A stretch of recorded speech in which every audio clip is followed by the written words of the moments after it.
జగన్ శ్రీకాకుళం పర్యటనపై మంత్రి పార్థసారథి స్పందించారు. ఉత్తరాంధ్ర అభివృద్ధిని చూసి ఓర్వలేక జగన్ దిగజారుడు రాజకీయాలు చేస్తున్నారంటూ పార్థసారథి మండిపడ్డారు.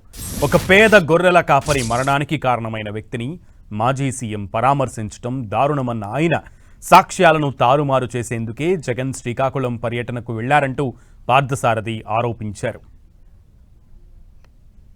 ఒక గొప్ప వ్యక్తి మరణించాడనో లేతే ఒక పేదవాడికి అన్యాయం జరిగిందనో కాదు ఆయనకి అక్కడికి వెళ్తుంది.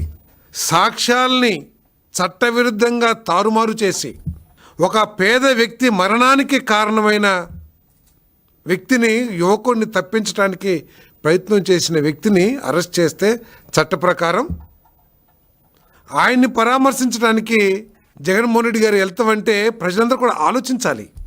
ఈరోజు ఎవరినైతే పరామర్శించడానికి వెళ్ళారో వృత్తిపరంగా ఒక డాక్టర్, ఆయన కనీసం యాక్సిడెంట్ అయ్యి ప్రాణాలతో కొట్టుమిట్టాడుతున్న వ్యక్తిని హాస్పిటల్కి తీసుకెళ్ళి ఏదైనా ప్రాథమిక వైద్యం చేపిస్తే, ప్రథమ చికిత్స చేపిస్తే ఏమైనా బతుకుతాడనే ఆలోచన కూడా చేయకోకుండా నా కొడుకుని ఎలా తప్పించాలి అని ప్రయత్నం చేసి ఆ కొద్ది సమయంలోనే సాక్ష్యాలను తారుమారు చేయడానికి ప్రయత్నం చేస్తే కెమెరా ద్వారా కానీ ఆ తప్పుని పట్టించి ఆయన్ని అరెస్ట్ చేస్తే ఈరోజు ఆయన పరామర్శకి వెళ్ళారని చెప్పేసి మనవి చేస్తాను.